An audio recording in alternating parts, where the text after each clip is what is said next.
Téléculture, amis culturels, bienvenue à vous dans votre magazine de tous les samedis. L'importance de la mère pour l'éducation des enfants, c'est le thème que nous allons aborder tout à l'heure. Invité de Téléculture, Bridelin Yako, l'un des organisateurs de la Messe du Rire qui a eu lieu il y a peu. Bonjour Bridelin Yako. Bonjour à vous, Madame Inès. Bonjour Désiré Laure. Bonjour Isis. Bonjour Sarah Pion. Bonjour Isis. Tout de suite, Flash Info avec Sarah Pion.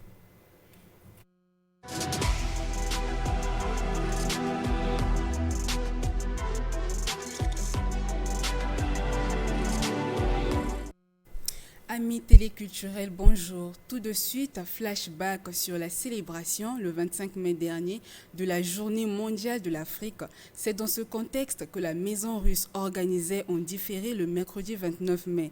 Ayant une conférence publique ayant pour thème l'Afrique face aux exigences du 21e siècle. Images et commentaires. L'Afrique face aux exigences du 21e siècle. 4 conférenciers autour de ce thème pour célébrer en différé la Journée mondiale de l'Afrique. En face d'eux, une centaine de jeunes dans les locaux de la Maison Russe. Ce thème était sur la table des échanges le mercredi 29 mai 2024 à la Maison Russe, sous l'angle diplomatique, géopolitique et de la coopération du point de vue de l'histoire et de la mémoire. Plusieurs aspects ont été abordés pendant cette conférence. Que se tient la conférence de Berlin avec pour conséquence le partage de l'Afrique. Ce n'est pas du tout enseigné dans nos écoles. La résolution du 14 décembre 1960, présentée par le leader de l'Union soviétique de l'époque, Nikita Khrouchtchev. C'est cette résolution qui donne l'indépendance aux pays africains, y compris le Congo, en 1960. Le nouveau monde qu'exige et que propose la Russie à travers certains pays de plus, c'est formé sous le régime des politiques coloniales. La déconsidération de l'être humain, le non-respect de nos souverainetés. Un moment bien riche en enseignements à entendre les participants. J'ai appris beaucoup de choses, ce qui s'est passé avec la France, les autres. Et j'ai appris qu'on ne puisse pas négliger notre culture, qu'on puisse vivre avec notre culture, qu'on puisse respecter surtout notre culture. Belle thématique, on peut le dire, au terme de cette célébration, mais aussi belle initiative qui participe au devoir de mémoire. Maria Faroudinova est la directrice de la Maison Russe. Elle revient sur les contours et le contexte de la conférence suivie. Bonjour, je m'appelle Madame Maria Faroudinova, directrice de la Maison Russe. En effet, chaque 25 mai, le monde fête la Journée internationale de l'indépendance de l'Afrique. Pour la Russie, c'est également une date importante. Chaque année en Russie, vous pouvez voir les événements consacrés à cette date. À l'époque, après l'indépendance des pays africains, l'Union soviétique a beaucoup accompagné les peuples amis. Et c'est où, jusqu'à aujourd'hui, on continue à fêter cette date.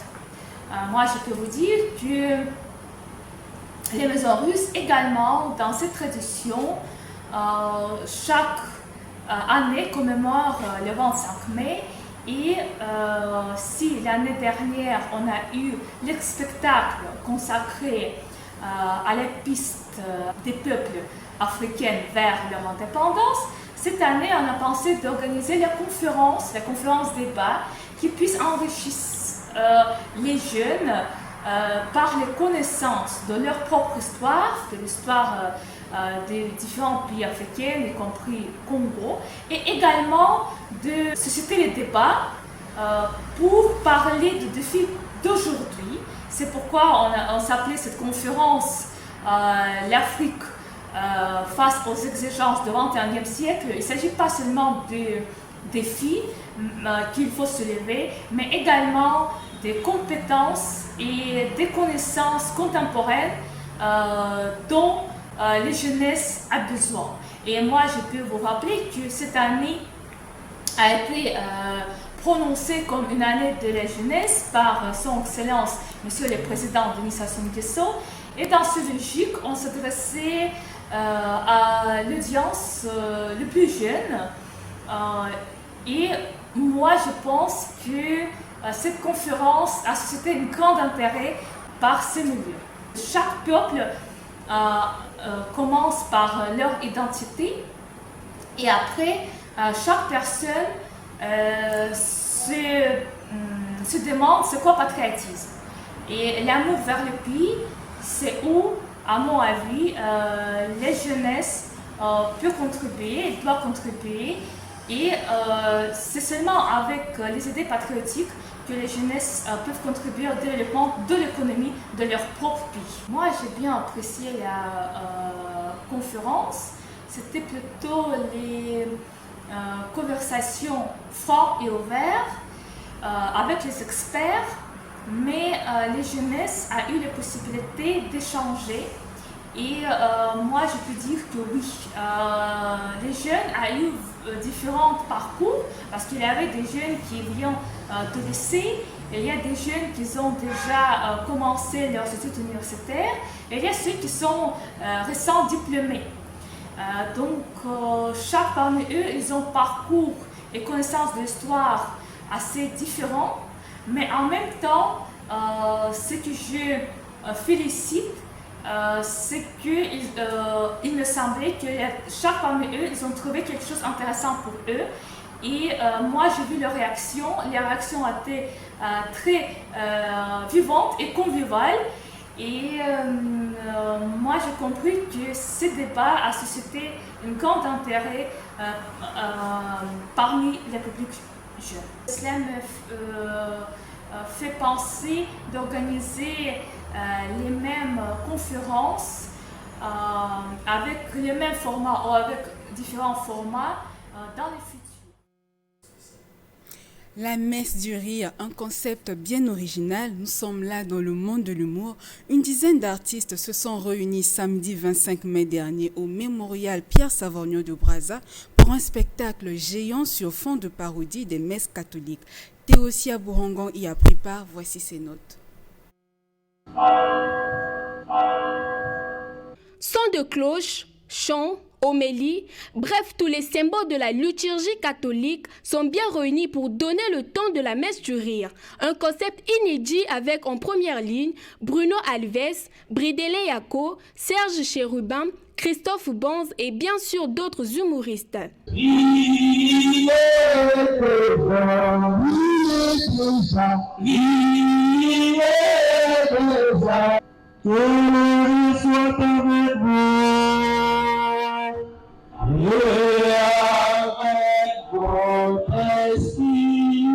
Une belle parodie qui repeint aussi le comportement des adeptes pendant les messes. À combien de temps?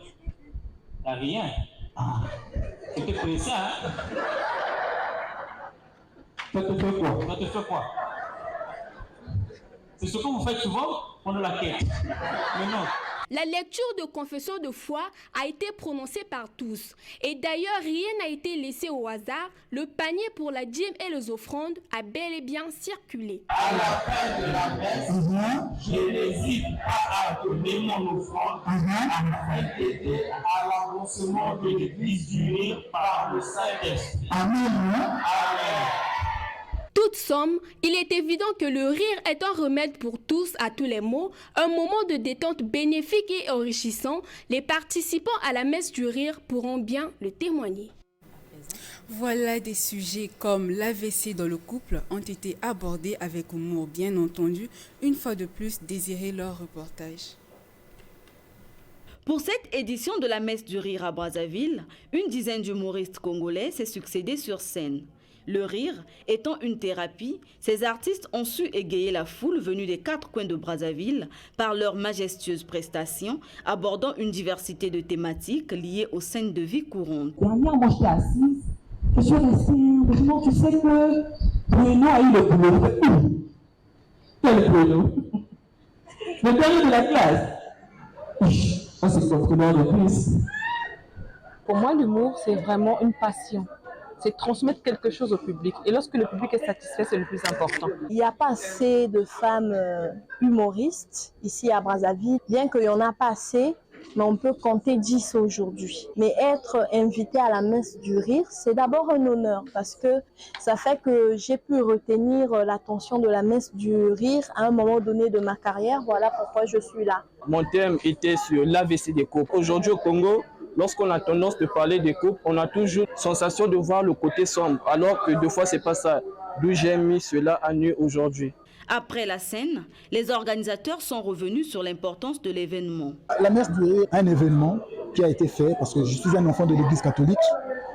Donc à l'époque, j'ai toujours imaginé un jour parodier la messe. C'est parce qu'aujourd'hui, on n'a pas encore les moyens qu'il faut. Sinon, dans le rêve, c'est qu'on ait une vraie chorale comme à l'église catholique, qu'on ait des prêtres qui viennent aussi d'autres églises, la RDC. Notons que la messe du rire existe depuis 2019 et se tient tous les 2 ans.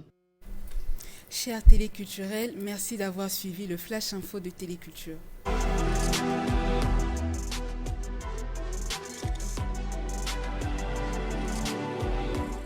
Merci Sarah Pion. À présent, l'agenda culturel, agenda des arts avec Désiré Laure.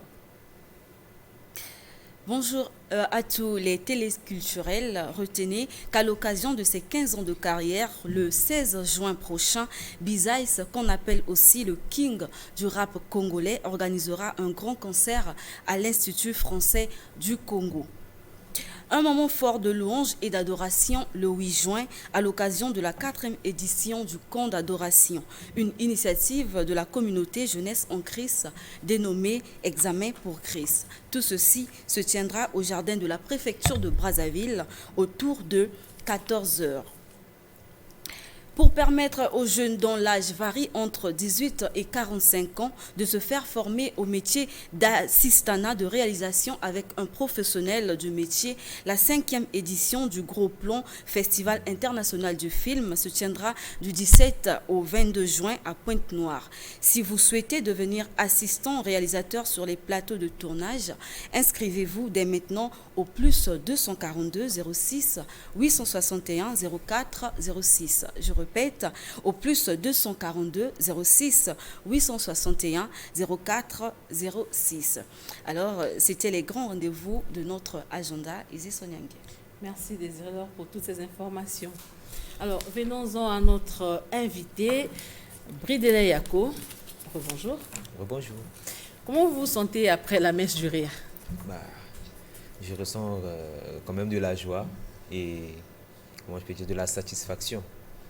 Donc, c'est ce que je peux dire concernant mon ressenti d'après la messe du rire. Surtout de la fierté, il ne faut pas oublier la fierté, parce que ce n'était pas facile, d'autant au niveau de la préparation jusqu'à la réalisation. C'était tout un processus et voir cette œuvre réalisée et récolter quand même des bons retours à la fin, ça ne peut que me satisfaire.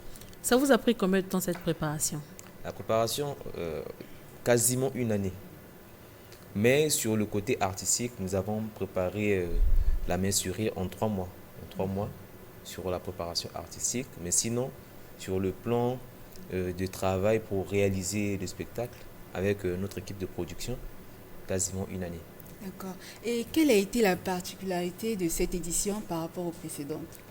La particularité de cette édition, c'était surtout le fait qu'il fallait revenir avec puissance.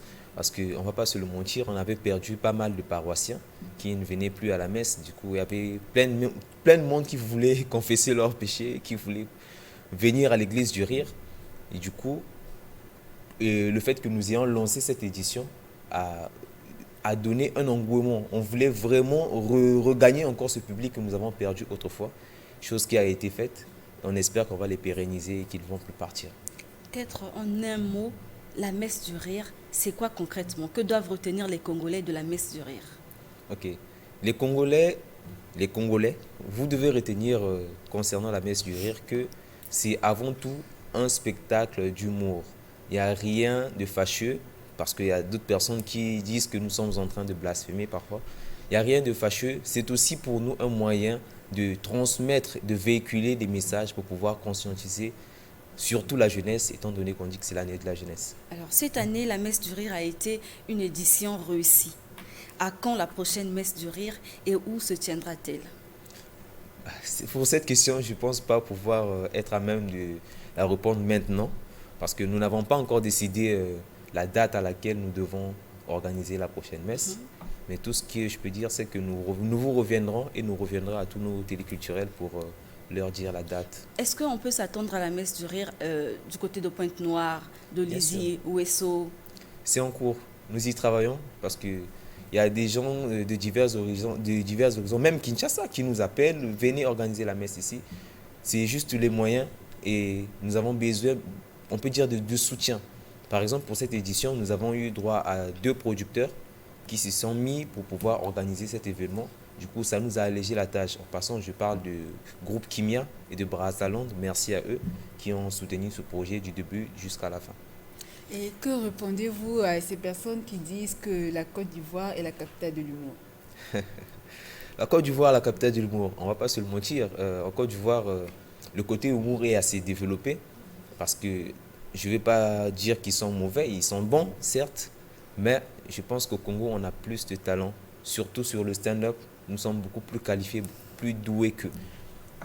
Pour la prochaine édition, est-ce que vous comptez inviter les artistes humoristes des autres pays? Oui, pourquoi pas. Parce qu'on a constaté qu'il n'y avait que des Congolais pour l'édition passée. On le fait d'habitude, on invite souvent, surtout nos confrères de Kinshasa, parce que c'est le pays le plus proche, disons, du Congo-Brazzaville par rapport à sa capitale. Mais pour cette édition, on a voulu valoriser d'abord les artistes de chez nous, donner d'abord la place sur scène à nos frères d'ici. Et peut-être prochainement, nous allons penser à faire venir ceux qui viennent d'ailleurs. Comment vous vous en prenez dans les perspectives de la messe du rire? Qu'est-ce que vous pensez dans 10 ans? Qu'est-ce que vous pensez que la messe du rire... quels sont les objectifs que la messe du rire pourra atteindre au bout de 5-10 ans? D'accord. Au bout de 5-10 ans déjà, forcément, on ne sera pas toujours là en train d'organiser la messe du rire. L'objectif principal pour nous, c'est de pérenniser le concept et surtout de former les autres afin qu'ils puissent pouvoir prendre peut-être notre place lorsque nous allons laisser tomber. Parce que nous ne voulons pas laisser tomber et que l'œuvre que nous avons fournie tant d'efforts puisse mourir. C'est pour cela que dans 2 matins, vous allez vous rendre compte que ce ne sera pas toujours les mêmes têtes qui seront en avant-scène. Il y aura peut-être les autres que nous allons initier pour pouvoir leur transmettre le flambeau petit à petit.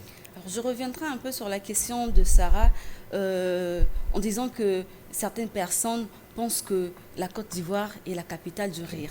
La RDC également s'autoproclame capitale du rire. Alors, à quel niveau se situe le Congo? À quel niveau se situe le Congo? Dans l'humour.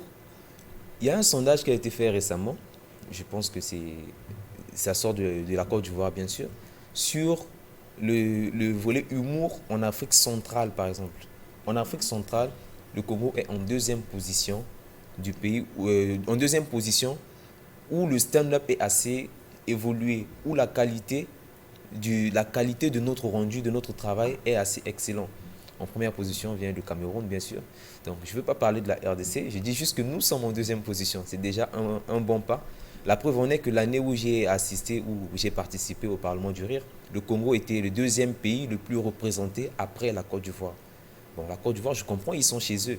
Mais le Congo, nous avons eu à envoyer 7 personnes pour une seule saison. Je pense qu'il y a beaucoup de talent au Congo. D'accord. Est-ce qu'on peut dire que vous puisez vos inspirations en Côte d'Ivoire? Non. On ne puise pas nos inspirations en Côte d'Ivoire. Surtout pour ceux qui ont fait des ateliers, qui se sont fait former. On nous a tous appris qu'il ne faudrait pas copier ou faire du plagiat.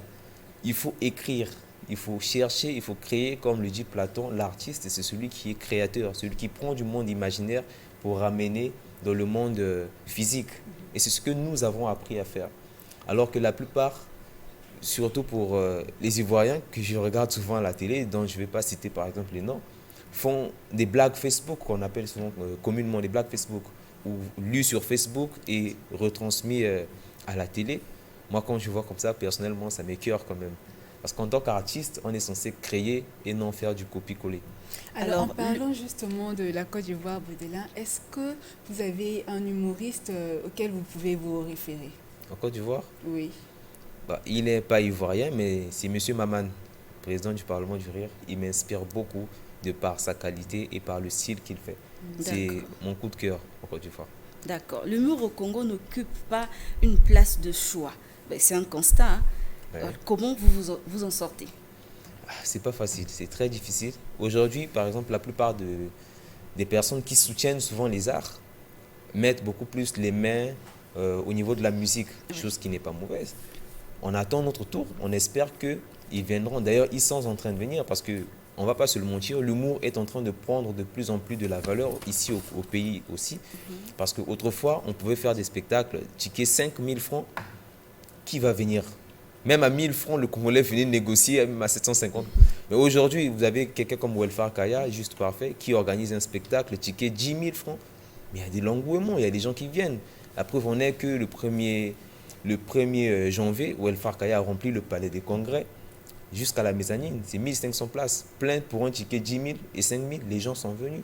Pareil pour Juste Parfait à Pointe-Noire. Il a fait un sold out.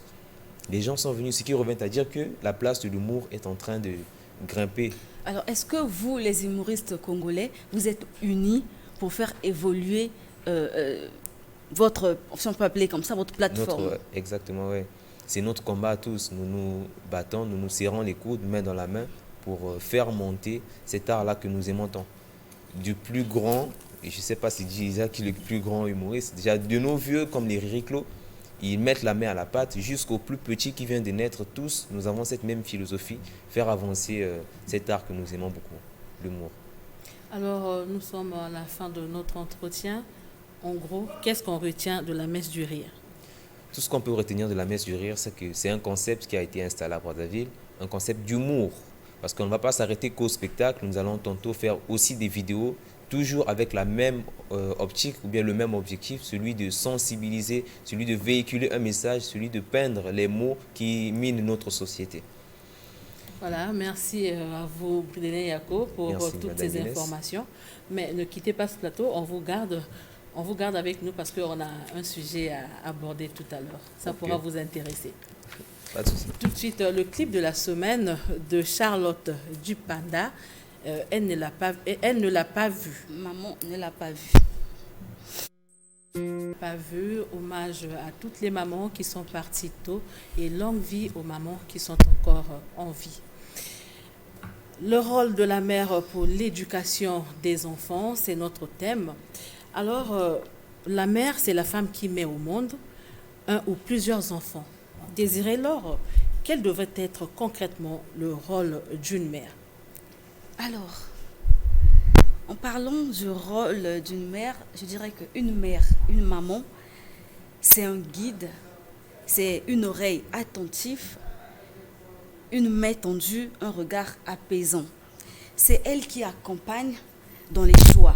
Une maman, c'est la peur et l'émerveillement. C'est l'attente et l'acceptation. C'est également la force et la tranquillité.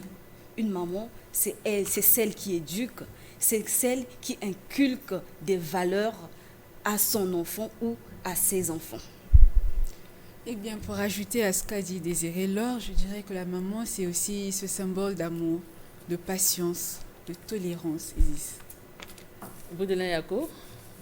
La maman et la mère, j'aime bien d'abord tenir la petite différence entre la maman et la mère. Surtout, je vais m'accentuer sur la mère, parce que la maman, c'est celle qui porte, qui donne naissance à l'enfant. Mais une mère, ça va un peu plus au-delà de ça. Une mère, c'est celle qui couvre les enfants, celle qui éduque, comme l'a su le dire les autres. Celle qui, comment je peux dire, les mots me manquent même.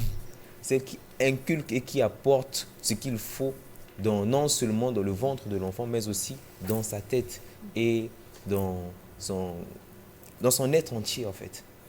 Alors, que devait faire une mère pour toujours être en bonne relation avec ses enfants? Alors, une relation mère-enfant est très spéciale.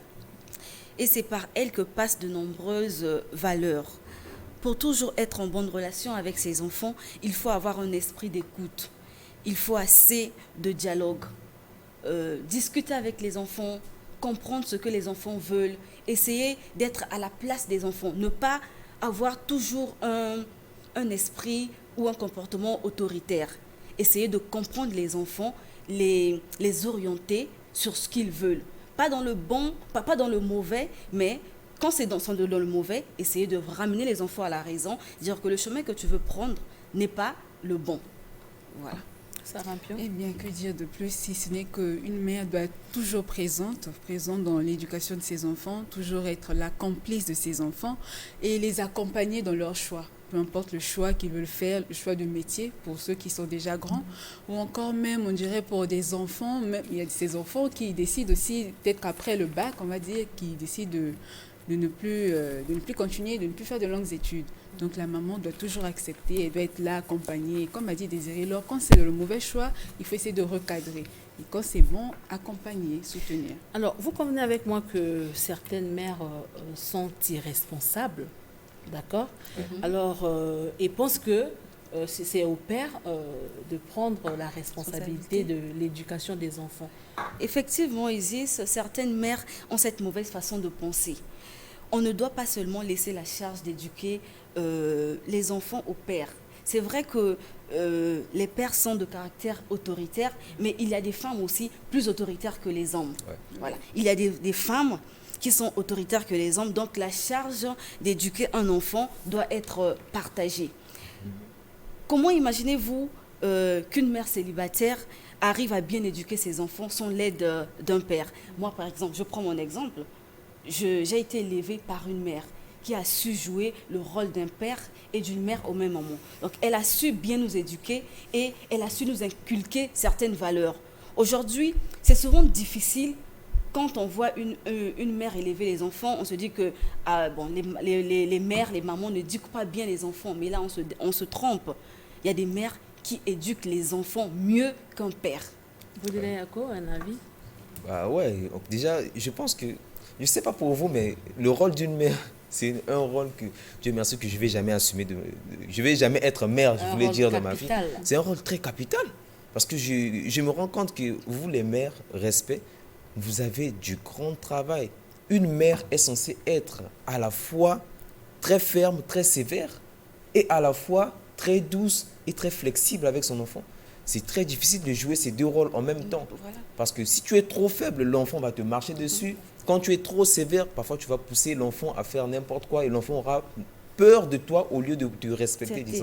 D'où ces deux caractéristiques doivent être réunies.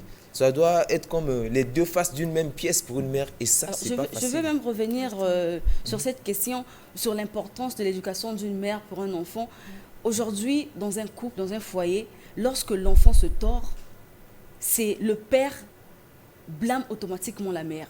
Pour dire que c'est elle. C'est à cause d'elle, voilà, tu as mal éduqué l'enfant. Et quand l'enfant est dans le droit chemin, il se dit que c'est lui qui a mieux éduqué l'enfant. Et là, on dit même que c'est l'enfant à papa. Voilà. Le fils à papa, la fille à papa. Voilà, donc ça veut dire que la mère a le droit et même le devoir de bien éduquer son enfant.